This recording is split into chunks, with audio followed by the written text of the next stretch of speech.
விசுவாசத்தோடு நோக்கி கூப்பிடுறீங்களோ உங்களோட வாழ்க்கை முற்றிலும் மாறிவிடும். வேதம் சொல்லுகிறது, நானே ஒளி, நானே வெளிச்சம் என்று அவர் சொல்லுகிறார். இன்னைக்கு உங்க வாழ்க்கை இருளா இருக்கா? பாவத்தின் பிடியில நீங்க இருள சிக்கி கொண்டு இருக்கிறீங்களா? உங்க குடும்பம் எவ்வளவு வேதனையில இருக்கா, தரித்திரத்துல இருக்கா, கடன் பிரச்சனையில இருக்கா, பிள்ளைங்க சரியில்லையா, மனைவி புருஷன் சமாதானம் இல்லையா, ஒரே போராட்டமா இருக்கா? இந்த இருளில் இருந்து நீங்க வெளிச்சத்துக்கு வரணும்னா கர்த்தராகிய இயேசு கிறிஸ்துவை பற்றி கொள்ளுங்க.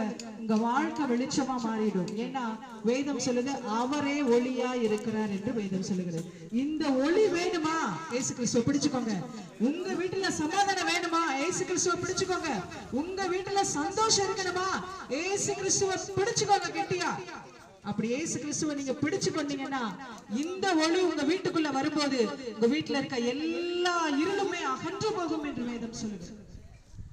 இன்னைக்கு இருள ஆசைப்படுறீங்களா, இல்ல ஒளியில இருக்கணும்னு ஆசைப்படுறீங்களா? வேதம் சொல்லுது, ஒரு குருடன் வழிகாட்டும் போது இன்னொரு குருடனை பள்ளத்துலதான் கொண்டு போய் விடுவானா. ஆனா நீங்க வெளிச்சத்துல நடக்கும் பொழுது, உங்க வெளிச்சத்துல நீங்க இந்த இயேசு கிறிஸ்து காட்டுற வெளிச்சத்துல நடக்கும் போது உங்க வாழ்க்கை சமாதானத்தோடு சந்தோஷத்தோடு நிறைவாய் மாற்ற உங்களை ஆசீர்வதிக்கிற ஒரே தேவன் கர்த்தராகிய இயேசு கிறிஸ்து ஒருவர் தான். நம்பி வாங்க. கர்த்தருக்கு இடம் கொடுங்க உங்க மனசுல. ஏன்னா அவர் ஒண்ணுமே கேட்கல, பொண்ணை கேட்கல, பொருளை கேட்கல, உங்க உள்ளத்தை மட்டும்தான் கேட்கிறாரு. யாரெல்லாம் இன்னைக்கு உங்க உண்மையா உள்ளத்தை முழு மனதோடு, முழு ஆவியோடு, முழு பலத்தோடு ஏசப்பா இன்னைக்கு என் வாழ்க்கையில இது மாறணும்னு நீங்க கேட்கிறீங்களோ, அவங்க எல்லாரோட வாழ்க்கையும் இன்றைக்கு இயேசு கிறிஸ்துவின் நாமத்தினாலே மாறும்படியாய் நாங்கள் ஜெபிக்கிறோம். இந்த இயேசு உங்களை தொட்டு சுகப்படுத்துவார். இந்த இயேசு தொட்டு உங்களுக்கு சமாதானத்தை தருவார். இந்த இயேசு உங்களை தொட்டு தரித்திரத்தை சுகப்படுத்துவார்.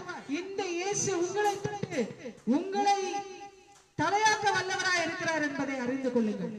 சமாதானம் வேணுமா? இயேசுவின் அண்டை வாருங்கள். இயேசு உங்களுக்கு விடுதலை தருவார். இயேசு உங்களுக்கு சுகமளிப்பார்.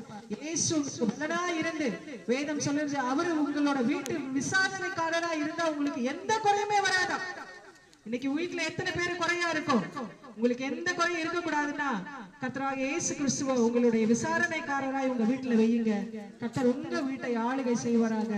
இயேசு கிறிஸ்துவின் நாமத்தினாலே இயேசுவண்டையிலே ஓடி வாருங்கள் என்று கூறுகிறோம், கூப்பிடுகிறோம், வாழ்த்துகிறோம். கர்த்தர் உங்களை ஆசீர்வதிப்பாராக. ஆமென்.